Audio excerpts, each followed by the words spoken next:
service, and then graduated from the Philadelphia College of Osteopathic Medicine. And he soon, as we know, settled in Hammonton, and where he has practiced ever since.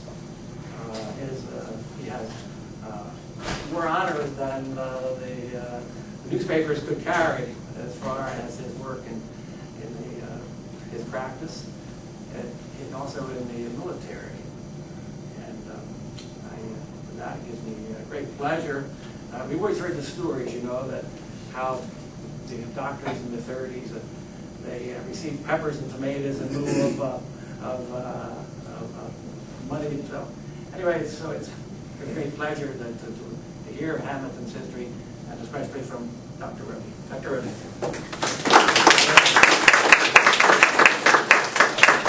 I hope I hold up tonight because I do have some allergies and I'm going to cough every once in a while, so I hope that doesn't turn you off. When I was asked to speak about the doctors who have been in Hammonton in the past, I couldn't think of enough bad things or good things to say about many of them, because many of them were here when I was a young boy. And I thought maybe what I would do is identify by name some of the people, of the doctors who practice here, and also try and give you some insight as to how doctors practice medicine then and how it's changed over the years. I would say that I could tell you that when I graduated from medical school, the Merck manual was 25% as thick as this. And they said that if a missionary ever wanted to go out to Africa or some far-off place, all he needed was the Merck manual and the Bible. Look how much it's grown in the past 50 years. I've been in practice 50 years. Anyway, just to enumerate some of the doctors that were here when I was a youngster. And incidentally, we didn't go to doctors very much when we were young. I remember going to a doctor one time to see my uncle when he first started practice. And another time, I think I was 15 or 16 when I had a strep throat. My brother went to a doctor after fracturing a leg, playing softball. So the access wasn't as great for some reason or another, or maybe we thought we didn't need them. Anyway, the doctors who were practicing at a time when I was very young were Dr. Esposito, who had a birthing home. Dr. Rodi was my uncle, and he also delivered there, as well as Dr. Frizz's other father, Dr. Elliott. Remember his name for a minute, Dr. Elliott, who met an untimely death, had a heart attack while he was hunting at a relatively young age. Dr. Lopp, who was a local person who became a doctor and practiced here for a number of years, and unfortunately he passed also with a heart attack some years later. His son became a physician, and I believe he's still practicing, but I don't know exactly where he is. We had Dr. Bittler, who was even more old school, and I don't remember a great deal about him. Dr. Guzman around the time I came here, and one of the most elitist of all the doctors, or the young people who became a doctor here, was Andy Jeanette. Andy Jeanette was one of, I think, 2 students who graduated from St. Joseph's High School when he was in high school. He only had 2 students, and I think he was one of them. And he ended up going to Johns Hopkins Medical School. And when I was in practice in Florida, he came down to visit me and said, "Alex, why don't you come back to Hammonton?" I wasn't sure whether he had an ulterior motive or not, but I found out after he wrote his book, he put my name in it, why I came back. Anyway, he was taking a residency, and he needed to devote more time to his residency.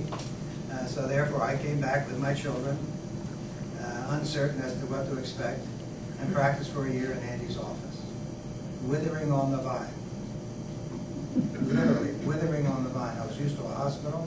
In fact, I helped contribute to building a hospital in Orlando, Florida. I was chief of staff when I left, because we had a number of older physicians who refused to train our residents. And we lost one resident, then we lost another resident, and I told them, if we lose another resident, I'm leaving, chief of staff or not. And we lost another resident. So when Andy came along, you know, I was ready to go. Anyway, I couldn't tolerate it because it felt like a triage physician. Calling the rescue squad all the time for people who were critically ill, and then wondering whatever happened, because I didn't get a phone call immediately. Sometimes it would be the next day or so. But Andy would keep me informed, but of course he was in a residency program, so he wasn't immediately there all the time. There were times that I rode in the ambulance to Our Lady of Lourdes. That one lady was evidently going to deliver, and another was having very serious problems. We don't have to do that anymore because our rescue squads are very well trained today. But at that time, it was almost necessary to do that. I was afraid she'd deliver in the ambulance, so she got there just in time. There are other doctors too, and I'm going to have to refresh my name here, my list here. Dr. Chialfa and Metrovic, you know about them. They came out of Ancora, and they practiced here right around the time that we had a hospital. The situation with a hospital and without a hospital is quite different. Quite different for doctors and terrible for patients. I practice both ways. And I can tell you what's happening now is very, very difficult to deal with. But anyway, there were other doctors too. There was Dr. Fisher, who first came into town and set up an x-ray unit on the corner where Dr. George lived, and Dr. George brought his practice out. He became the radiologist. And eventually Dr. George became the radiologist at Kessler Hospital. But what a lot of people don't know is that when Dr. George was here at our hospital, he was the backup all the time. If they ran out of an administrator, or they fired an administrator, or they had a hiatus of some type, you're shaking your head, am I right? And he would be the guy they'd go to, and he would be the one who would help manage the hospital in the interim. Very straight and honest man, and a very competent radiologist. Dr. Cutler practiced in the early years, in the 1940s. My wife had gone to the University of Pennsylvania to become a lab technician. And when she came back, when she finished and came back, she worked with Dr. Cutler until such time that we got married. But I think at that time he was probably specialized, the only specialist that we had had in Hammonton at the time, besides Dr. George. We had one doctor who practiced here for a short period of time and died rather young, Dr. Mejia. I think he was from Mexico.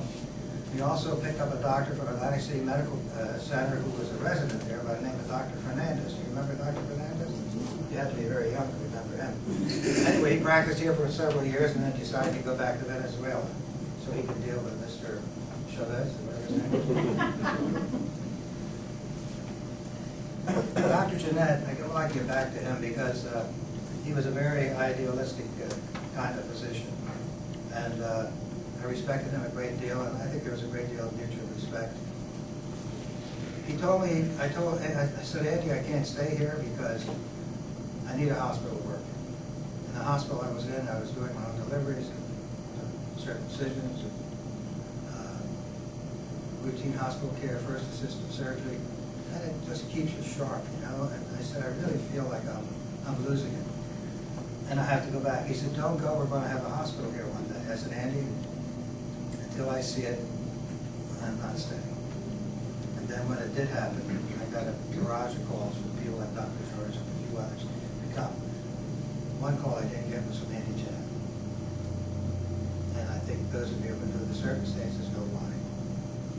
Andy Jeanette worked with the Rotary and other people to help bring the idea and the concept of the hospital into the community.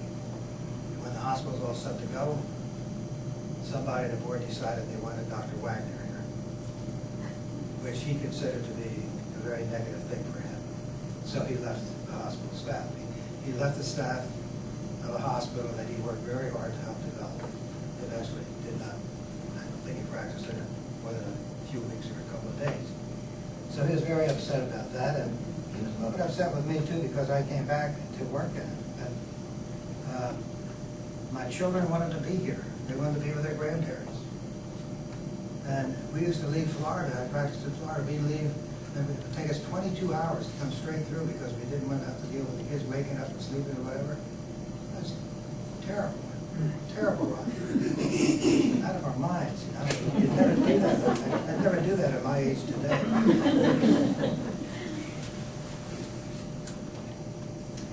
I can give you some insight on Dr. Chialfa and Metrovic, who were partners.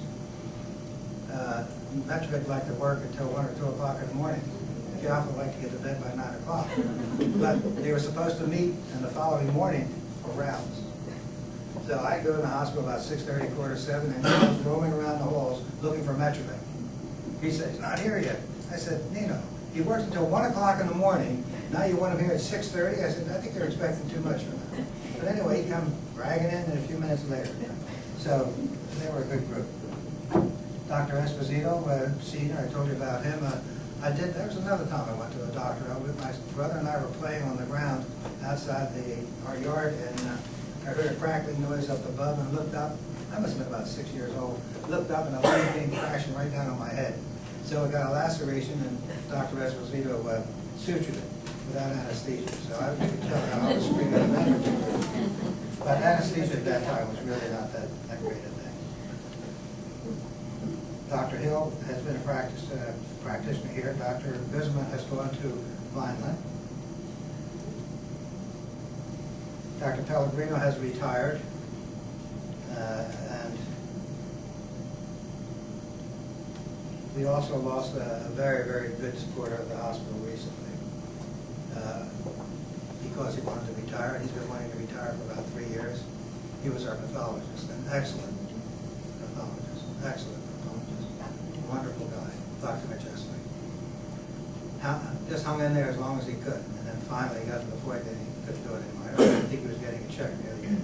But he was a fantastic man and an excellent pathologist. Another person, these people that I will miss, that I got to know during our hospital, are just, it's going to be an irreplaceable situation.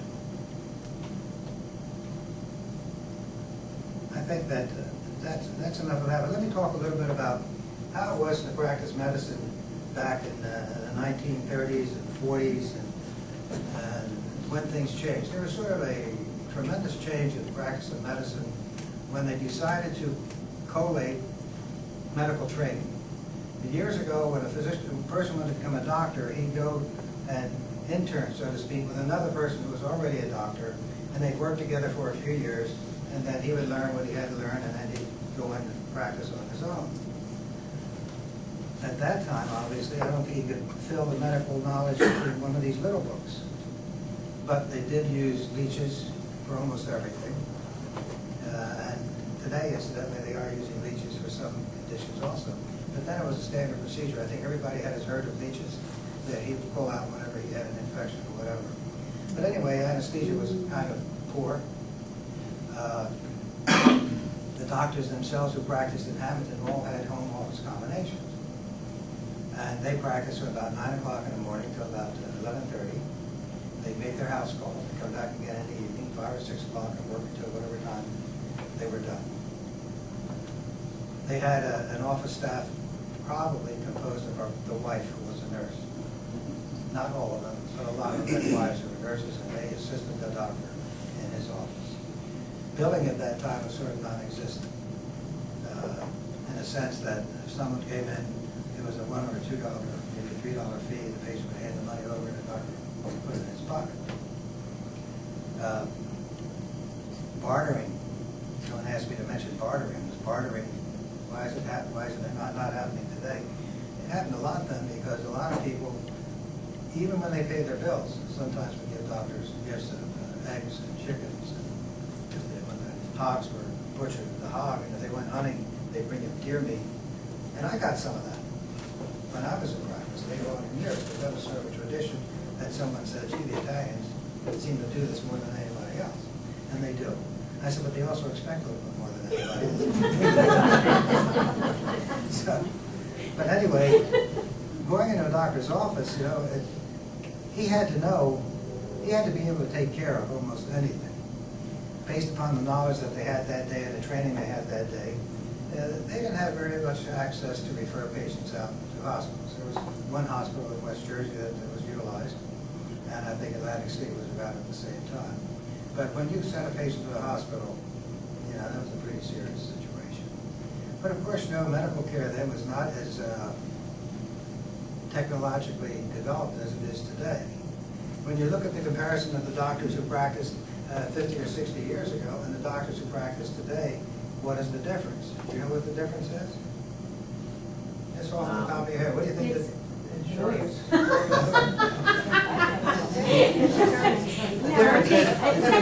The patient-physician relationship was very strong many, many years ago because the patient had to trust their doctor. He was the only guy in town, he or another guy just like him.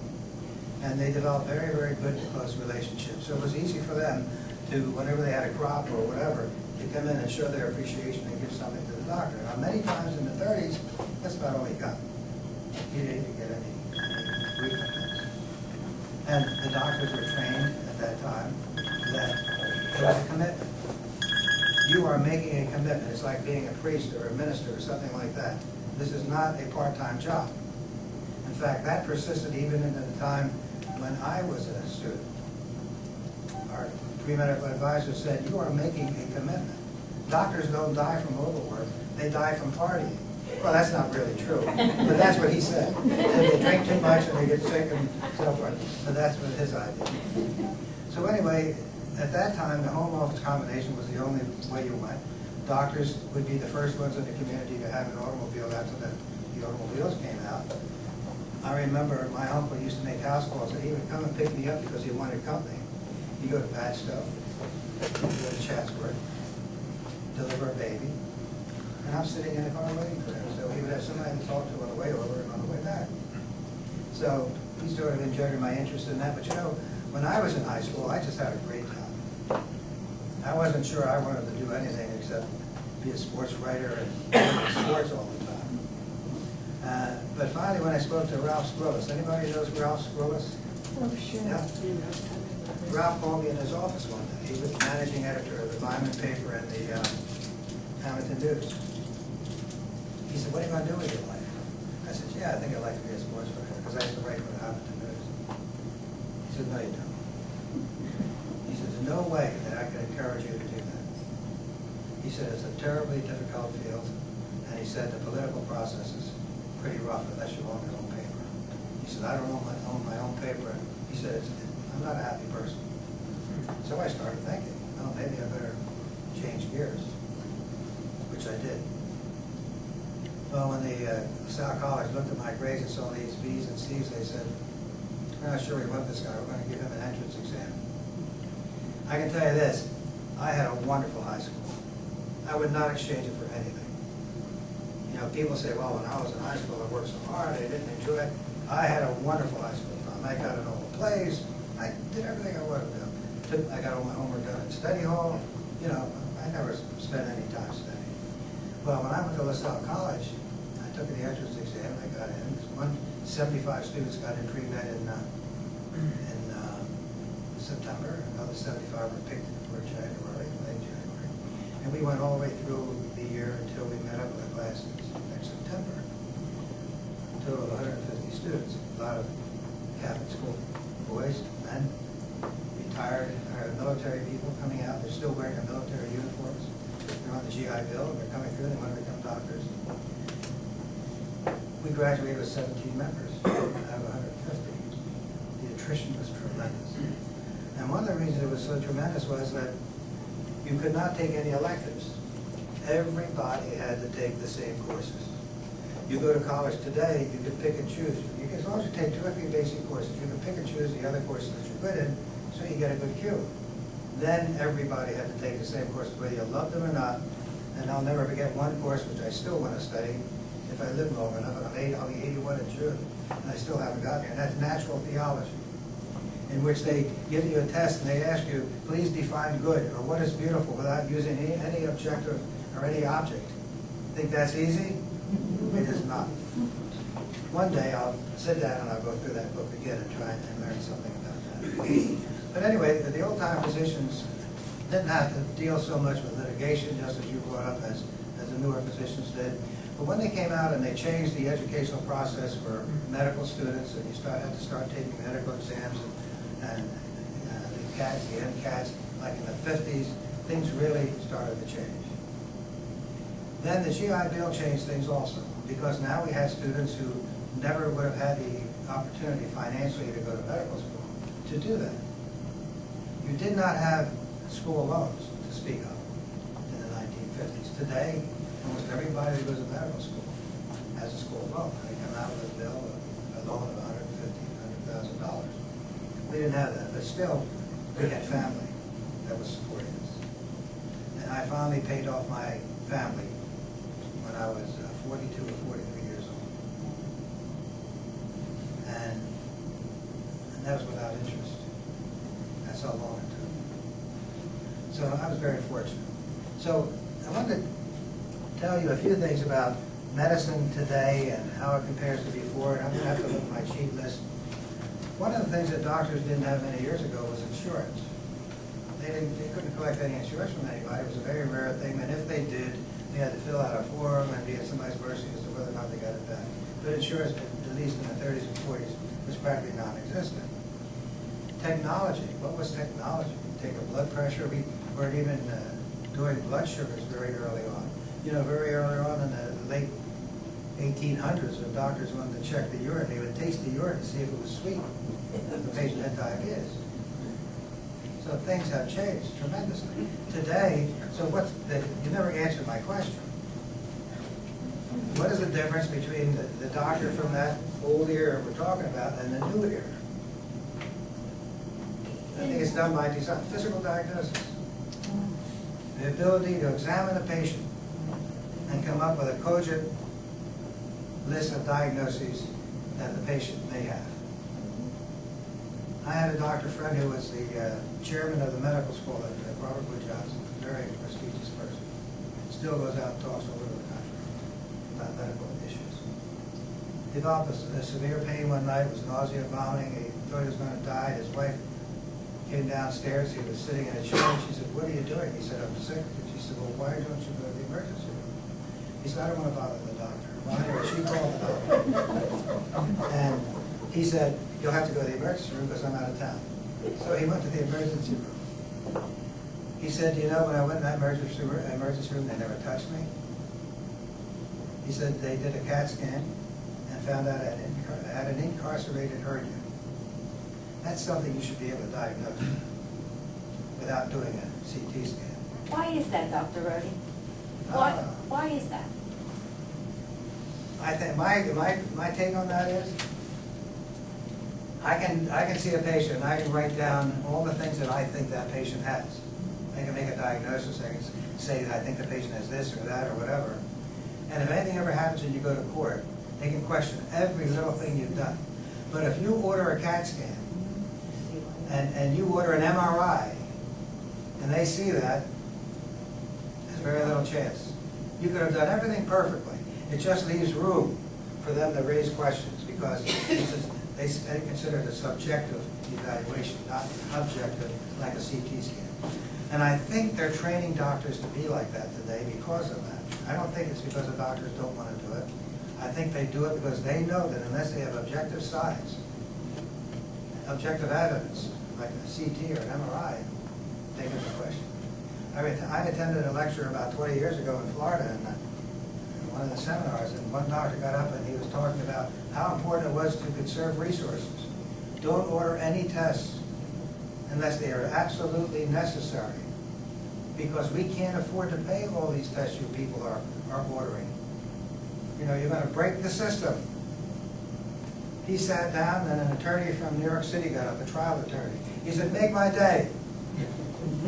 Don't do the test," because I can always raise the question, why didn't you order that test, doctor? Even if it were normal, why didn't you order that test, doctor? He said, "Make my day." So you see the problem we have? How many people do you think were influenced by the first guy and by the second guy when they left that meeting? You wonder why medical costs are so high? Start thinking about it. You want the right to sue? You're going to pay for it dearly because that's what's happening. I say 25 to 35% of the studies that we do in this country are driven by fear of a lawsuit. That's a lot of money. And if they go into healthcare, I don't want to get too political here, but if they change the healthcare system and they don't change that, they're going to have peons working as doctors because they can't pay enough to the doctor if they're going to keep the system the way it is. And you're not going to get your best people going into medicine. That's the way I look at it. Let's go on. That's more of a political issue. Hospital access. As I said, they didn't have access to a hospital. Dr. Rodi had access to West Jersey. Dr. Elliott had access to Jefferson, where he trained. Some went to Atlantic City. Regulation. Her office staff, I mentioned, the wife was probably the primary person. There was not a lot of money passing hands and what a lot of people used to do. And I got in on the tail end of a lot of this stuff. We had people who were like professional doctor users. in which they would go to a doctor for a long time and never pay their bill, until he asked to be paid and wondered, why I'm not getting paid, you know. He would keep a little simple building thing there and notice that, geez, $2 a visit here, been here 10 times and never paid $1. So as soon as he questioned, they changed doctors. And then they go to the next doctor and say, I don't like that Dr. Rodi because he did this to me or he did that. They would badmouth the guy that they didn't pay. And so they'd make the rounds. So if you had 5 or 6 doctors in town, it might take them 5 or 6 doctors to get back to the first doctor again. But they didn't know that a lot of us started keeping records. When they came in, you know, and Linda knows that even today, when they call for an appointment, you look it up right away, oh, they owe us $150 from 4 years ago. They're shocked that we have this knowledge. Well, computers are both good and bad, you know? So that's the one thing. And an office staff today, you can't get by with an office staff today with one person. You know, you have to have somebody, you have regulations you have to adhere to. Excuse me. The chart has to be maintained in a certain way. You need people to help you in the back, to help you with taking blood pressures. If you do any laboratory work, you can't do that all yourself. It's just impossible. So the office staff really has been greatly expanded. Think about it. When I first came to Hammonton, we were charging, when I first started in Florida, we were charging $4 a visit. And there were times I had to make a house call into Kissimmee. You know where Kissimmee is? Relating to Orlando, 20 miles away from Orlando. I'd be called at 1, 2 o'clock in the morning because a kid was having an asthmatic attack. And I'd have to go out there and give him an injection. All we had, an injection of adrenaline. And stay with him for a while till he was stable. Then come back, $6 or $7. That's what we see it now. Regulations. Well, I'm part of the organization that helped install Medicare rules and regulations in the state of New Jersey. I've been with the association since 1974. And it was a real big effort for us to go around to the hospitals and tell the doctors that they didn't own the medical record. You know what I'm talking about, right? And that everything they put down on the medical record was of substance, and that they also had to learn how to utilize the resources properly, and they had to practice the medicine, they had to have good outcomes, and we were going to check their outcomes. And if a surgeon, it used to be years ago before we had all the technology, a surgeon could take out 10% normal appendix, and that was okay, that was acceptable, because there was no other way to diagnose it. Today, you can diagnose it with a CT scan, other diagnoses, so there's not as much leeway today as it was then, but this is true of many other areas that we had. There was tremendous leeway. We went into some parts of the state that I swear it was like going into a foreign country. We almost had to fear for our lives because they thought we were working absolutely for the government. And we were, except the reason I got involved in it was to say, if the government's going to do this, I want to be involved in it and see how the government's going to do it. And if I can help make it fairer, that's what I want to do. And that's why I was in it. But these people were really 100% against it. They eventually, when they got a few reviews and found out how they were falling out on the inspections, they did eventually come around. So that at one time, I can tell you this, Kessler Hospital was probably the best hospital in South Jersey when it came to many, many aspects of the review process. So it's here today. You're going to see there's a tremendous effort now in that stimulus bill that they passed that nobody read. They're going to change healthcare. And one of the ways they're going to change healthcare is they're going to have every doctor computerize his medical records. They're going to give it $10,000 or $15,000. It only costs $75,000 to put your medical records in. But they're going to give you $10,000 or $15,000 to help you out. There aren't many doctors that, in this day and age, that can afford that. But they're going to mandate it by 2014. And then they went all that data. We were talking about who owns the medical record. Now we're getting the question, who owns the medical record? We said we thought the doctors owned it. Some doctors thought they owned it because they wrote it down.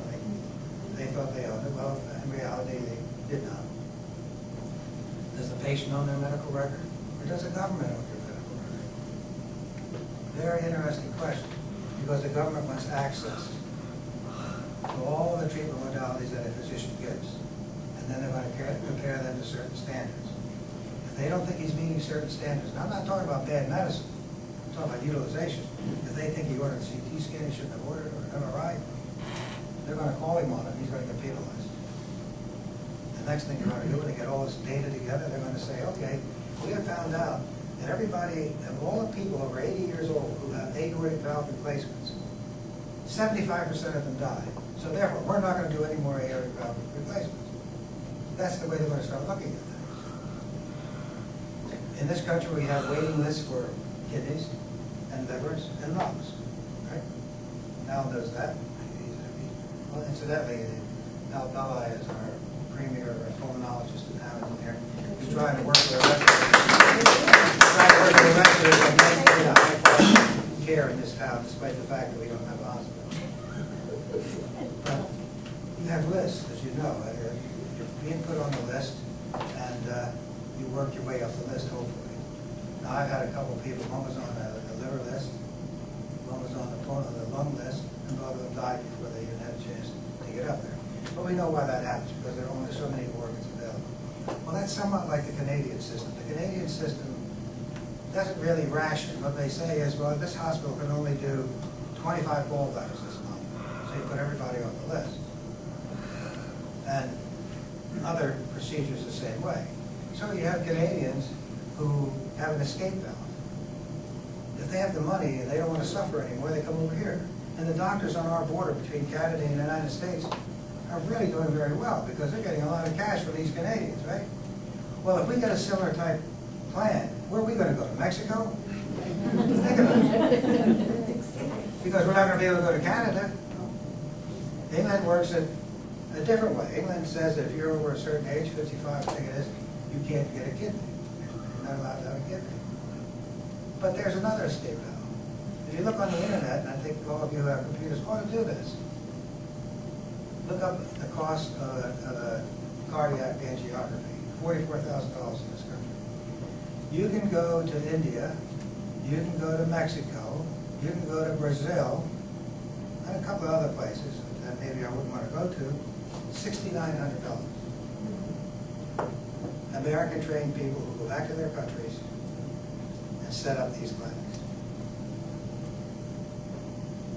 Would you want to do that? Is that an alternative you'd like to have? Anyway, our technology is tremendous. Beats dying. Pardon me? The beats dying now. The beats dying. Oh, yeah, sure. Actually, you know, it's really sad because in India, they have a lot of healthy young women who are so poor. They're willing to sell their kidney for $5,000. And it's kind of sad when you think about it. But you know what? When you start thinking of self-preservation, I guess sometimes you don't think about that person. So they're doing a lot of that. But you know, the question is, where are we headed in this country? And I think every one of you has to understand, I don't care what age you are, it's going to have an effect on you.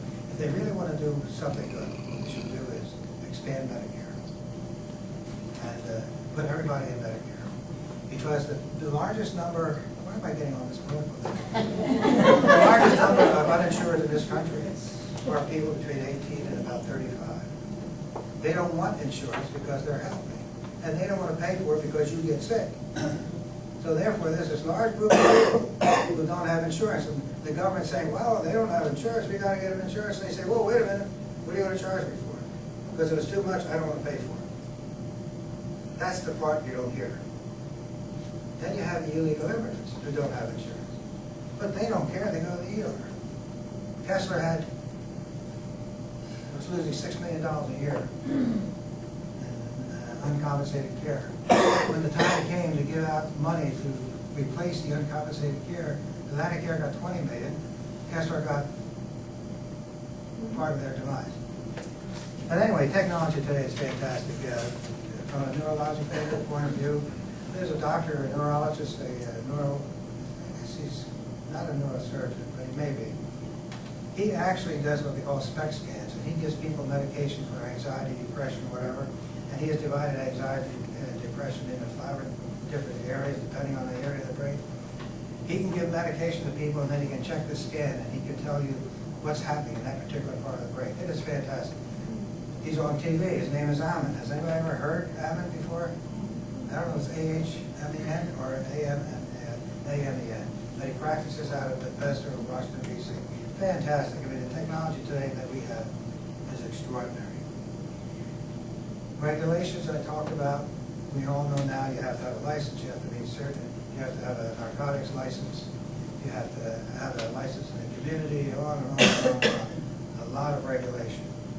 And despite that, there's still some people who practice medicine who never went to medical school. I mean, it's amazing how these things happen. Doing surgery. I mean, it's happened. And some are not too bad. So they have an extra talent. They didn't need all that training. Standard of care. We have what we call a standard of care now. Standard of care means that when you get a certain diagnostic situation, there are certain minimum requirements that you should meet in order to treat that patient. And so therefore, you have to be very careful that you don't break that standard of care rule unless you justify why you have it. So standard of care, the old doctors didn't have that. They all were in their own little island, did their own practice and so on. And really, I guess their success was based pretty much on how well they were able to provide as much total care to that patient as they could. Because if they couldn't help that patient would be gone. We talked about the business. Today with the cost of malpractice, and you have an office outside the home. I was one of the first doctors in Hammonton that left my home office combination. I had 5 children and a wife, and the doorbell ringing from 12 o'clock until 4 o'clock in the morning got to be a real nuisance. I mean, these kids wouldn't sleep. And I remember one time I went down about doorbell being Christmas. I went downstairs. There's pouring rain out there. 2 o'clock in the morning. Here this guy standing here soaking wet, no shoes on, a hippie. He said, I have a cold. I knew him. I brought him in out of the rain for a few minutes. But obviously, I said, this is it. That was the one that was the turning point, the tipping point. So I started my own office. Patient's expectations. What does a patient expect when they go to a doctor? To listen. Right? To listen. Well, if you don't get cured, you at least want to know, have an idea what's going on, right? So people are much more aware today of what's available. The only problem with that is many times they see things on TV that are a little bit unrealistic, and they think that it applies to them. So here you are trying to level out their feelings about a particular issue and make them understand what's going on. One of the biggest problems we have, and if they could stop that, if they could stop us from treating that and stop patients from coming in, is a cold. Colds cost this country, am I wrong, Al? People going in for a runny nose and whatever, congestion in the head, come in and they want an antibiotic. They're talking about a $100 visit now. By the time you give them that, you cannot say, I'm not going to give you an antibiotic. You won't see them again. It gets to be an economic situation after a while. You're going to say, how many patients can I lose? You know? And I'm being honest about it, because there are times you do that and say, and I tell them frankly, this is not the right thing to do. I was so disappointed one time, and a couple of these people, a guy walked in, he said, I got a runny nose, my head is going. I said, you want an antibiotic, don't you? He said, yeah. I said, okay, I should write it out for you and let you go. I said, well, I'm not going to do that. So the colds, I don't like to treat colds. I have 2 other doctors in my office. I gladly give them all the colds. I'm not interested. And they're mostly HMO patients. The other issue, going to the doctor. I mentioned early on, how many times did people in the 1930s and 40s go to a doctor? Hardly ever. Now, some people are in the office every month. You get $8 a month because they're on an HMO, and then you give you a $5 copay, and they're every month. Figure out that one if you talk about a loss. I mean, and it's nothing serious. Medicare patients are pretty good. But you know, I remember I had a patient who had diabetes. And it was very difficult at that time to get people to get their blood sugars done. We didn't have a hospital. We did have a lab. I think Bill Lister was around that time. People would go. You'd see a person once a year who had diabetes. I had one who lost his leg. And I talked to him. I tried to get him to understand. And all of a sudden, I started seeing changes in the other leg. I said, you're going to lose your leg. You're going to lose the other leg. We have to get this blood sugar under control. And he didn't seem to pay any attention to what I was saying, so I called his wife. Her response almost knocked me over. She said, I can't do a damn thing with him, let him die. I said, oh, God. I said, well, now I know I can't get any help from her. He did end up losing his second leg. We did not have the accessibility to the studies like we have today. Today, I insist on being able to go blood sugar, hemoglobin A1C in my office and yours. Because I don't want to be dependent upon that patient having to go to a lab and me waiting to see whether they ever went there or not to get it done.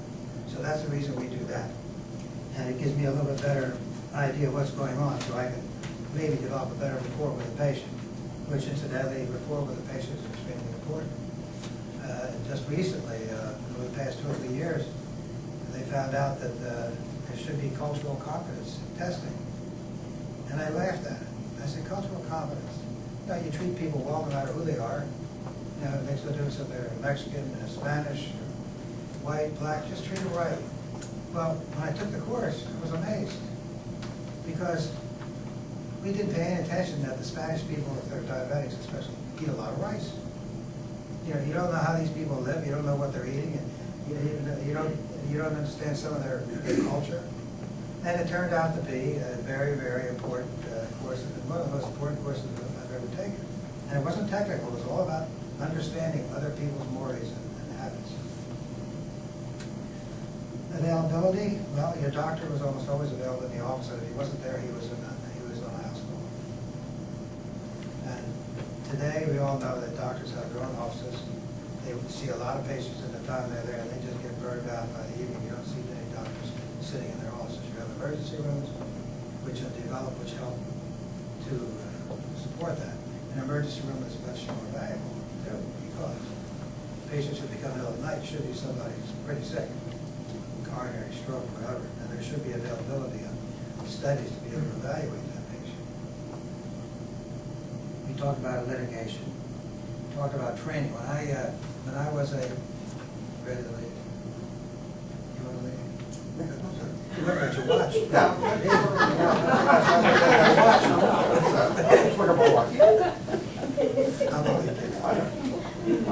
I'll look for a second, you're saying. We're talking about training. Well, very few people became specialists back in the 30s and 40s. Occasionally maybe a surgeon, maybe a medical person. Cardiology started to bloom in the 40s and 50s. Then we started to get all the other specialties, little by little. And what happened was they became more and more specialized and became less of a more general type of physician.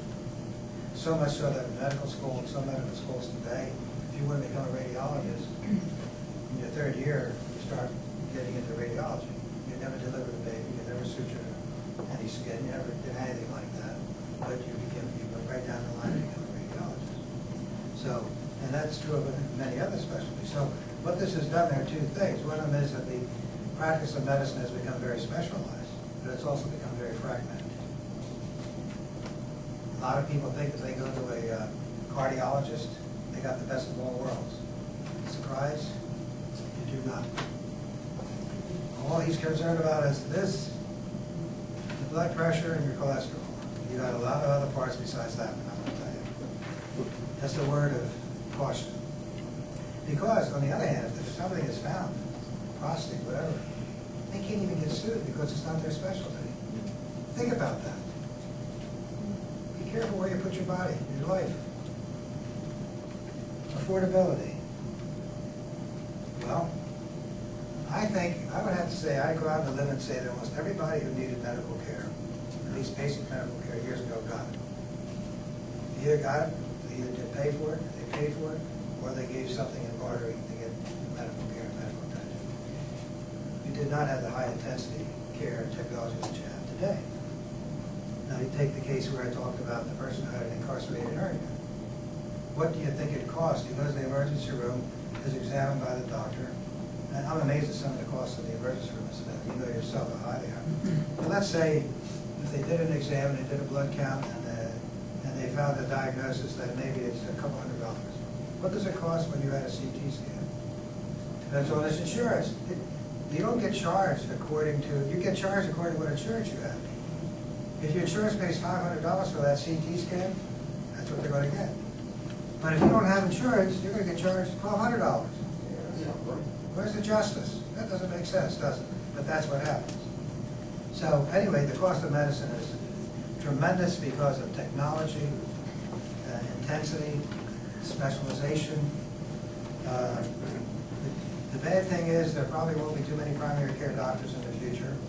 Probably be replaced by nurse practitioners and PAs.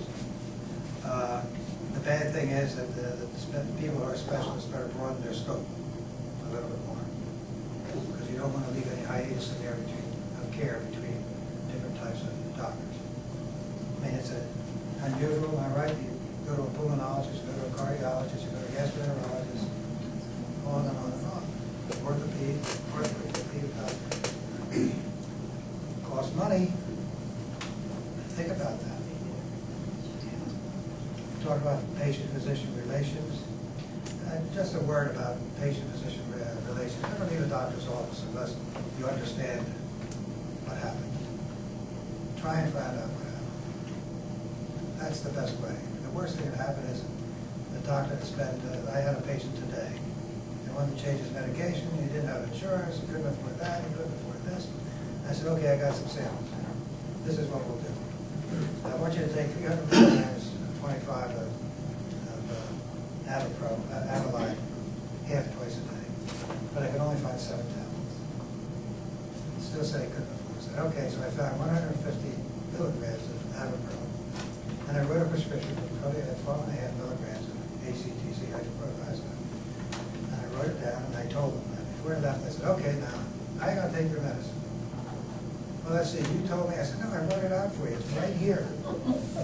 Read it back to me so I know that you understand what you're supposed to do, so you don't get in trouble. So he left, and I'm still wondering. I wonder what he's going to call him tomorrow morning. The medical record. Medical records, years ago, medical record was very sparse. Patient would come in, the doctor would scribble out something, sore throat, temperature of 98.6, throat red, and write down something. The first drug we had to use many years ago was penicillin. Thank God for the family doctors, because they wiped out rheumatic fever. And they wiped it out because everybody that came in got penicillin, whether they needed it or not. And they wiped out the disease, just like that. And the specialists were really upset. They said, these guys should not be allowed to use penicillin. When they get a condition like this, they should send them to us. But I tell you, they destroyed rheumatic fever by the way they were using penicillin.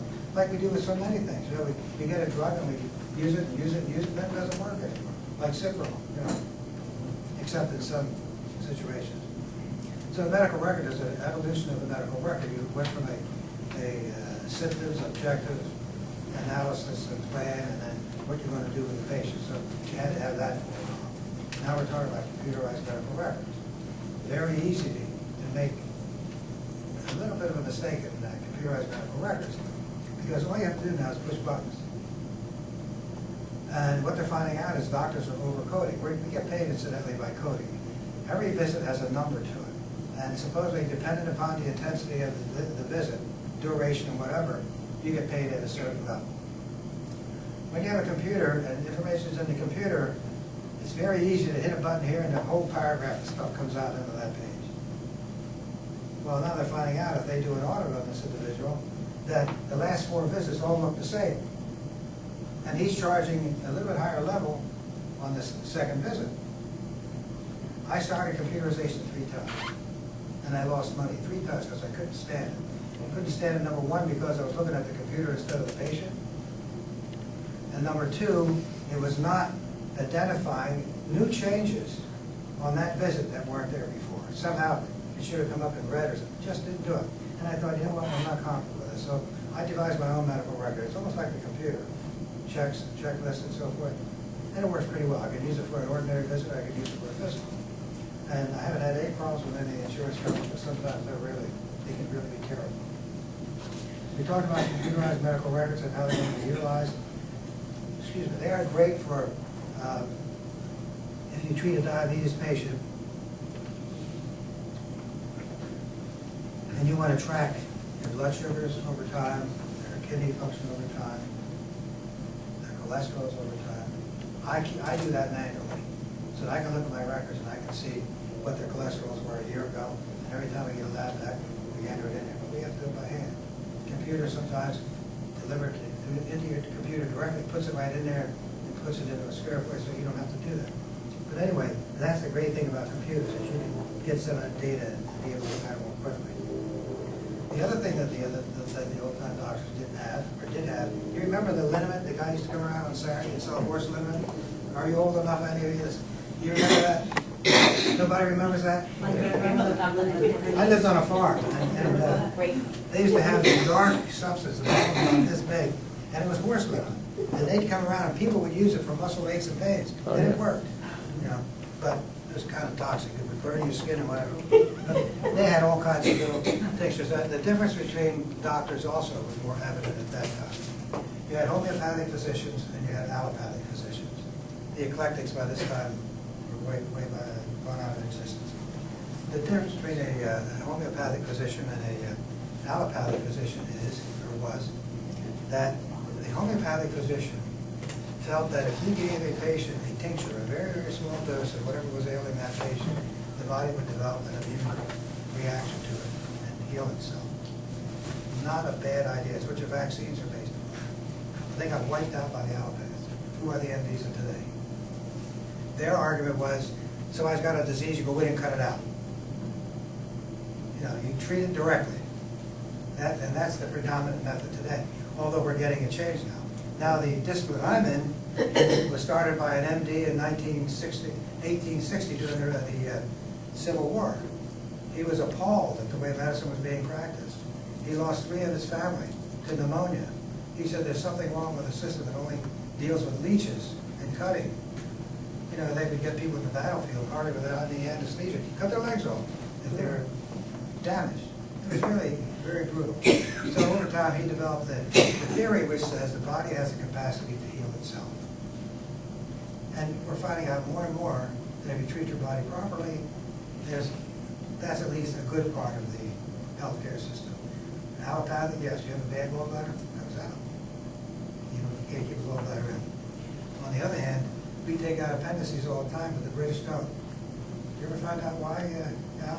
British do not do appendectomies like we do. We did so many tonsillectomies when I was an intern that I swore I would never do a tonsillectomy, because I was the guy that was on duty at night when they bled. And believe me, when they bleed. I said, damn, I'm never going to do one of these things. So, these are the kinds of things that little bottles. This is syrup of figs. There's nothing wrong with figs. Have you ever eaten figs? People don't like figs, some of them. And I don't know what this is, but this is called a sanative pill. I don't know if it's an antiseptic or what it is, but it's something they use. And here's another bottle of white pine and tar for coughs. Yes. This is some of the things the doctors had. The greatest innovation that these doctors had eventually was penicillin. Penicillin was fantastic. This is the way we used to use anesthesia. You can pass it around. What? Oh, well, yeah, opium was a very common treatment early years ago. In fact, you know, the doctors had a very simple way of taking care of critically ill patients. They'd make a house call and give the patient a superdose of morphine, and the patient would just die peacefully. Today, after $15,000 or $20,000, we do the same thing with hospice care. And now it's going to cost you $15,000 to $20,000 to do it. But it's done almost the same way, but it's legal. Now, if I went out and did that today and somebody found out about it, you know, I could be hung. My license would be on the line. This is one method of anesthesia we had when I first started practicing. We had to spray that on to areas before we touched it. And before I forget, Andy Jeanette was a author. How many knew Andy Jeanette, Dr. Jeanette? He was a cutter dog. Everybody should know that.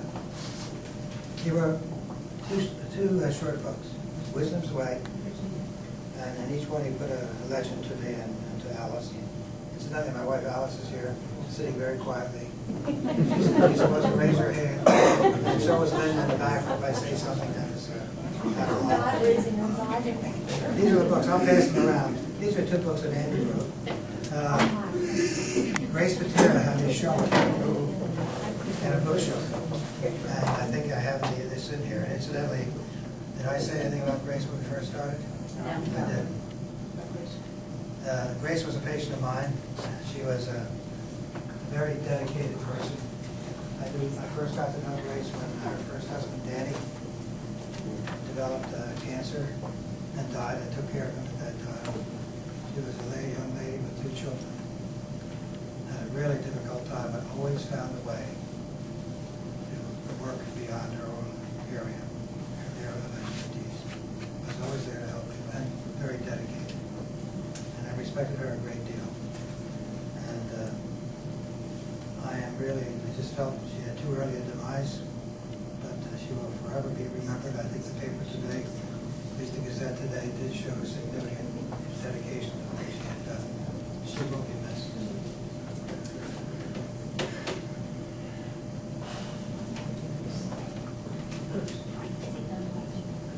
I didn't touch on the end of life. I told you that end of life was very easy to deal with years ago. The doctor would just go out, give a shot of morphine. Didn't advertise it. The patient would die peacefully. And that was not done except when they knew that we just had to relieve that person in those last few months.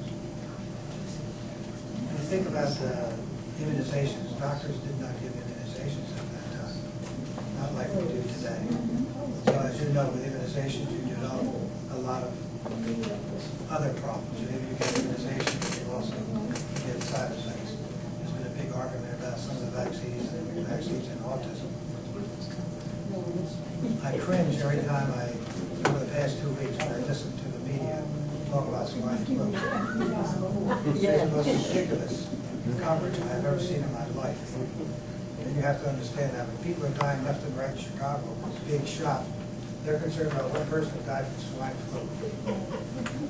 And then they talk about having a vaccine.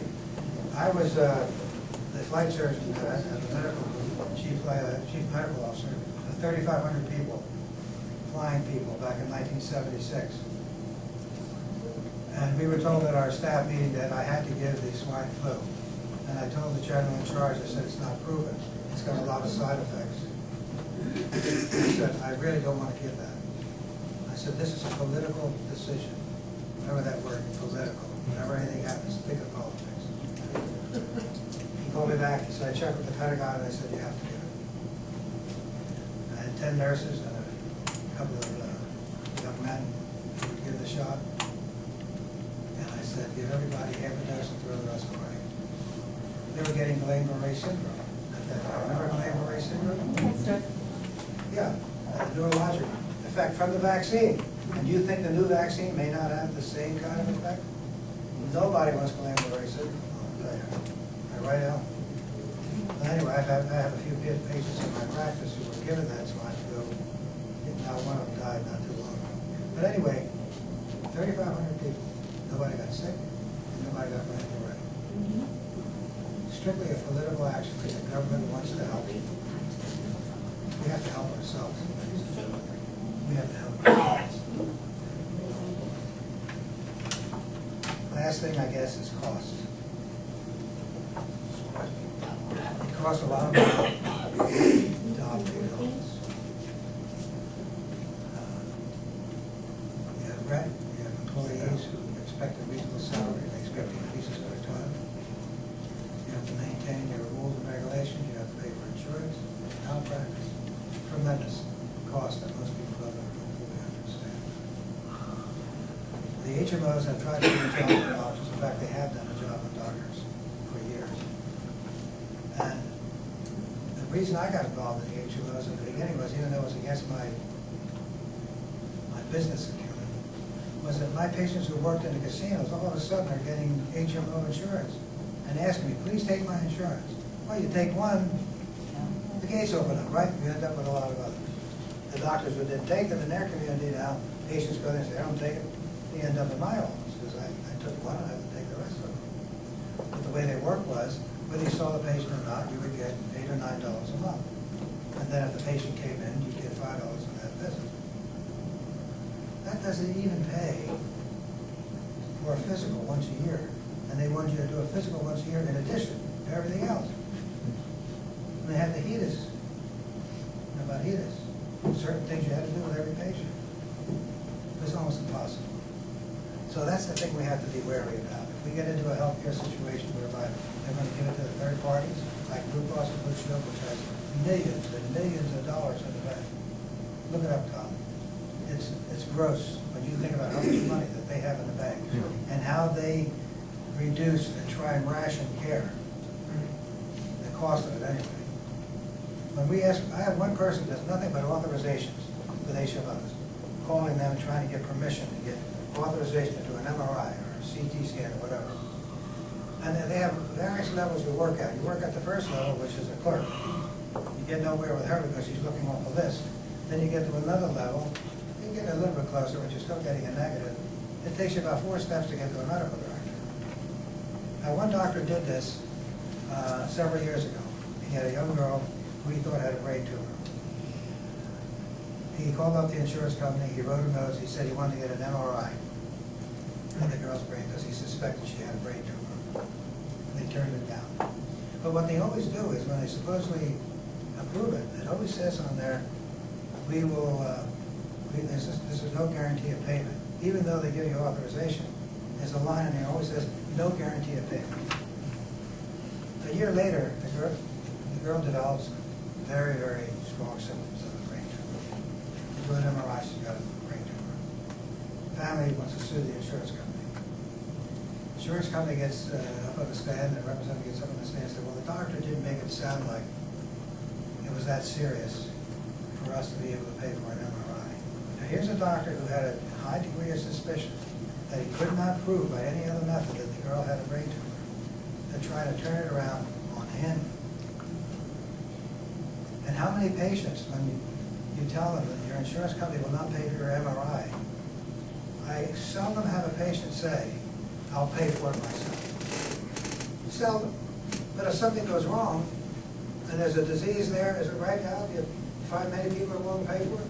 Very seldom, because not only that, they get charged more than when the insurance company pays for it, number one. They might have to pay $1,500, where the insurance company's only paid $5. So the whole system is broken that way. Any questions? You be careful what you ask. You said you've been in the practice for 55 years. No,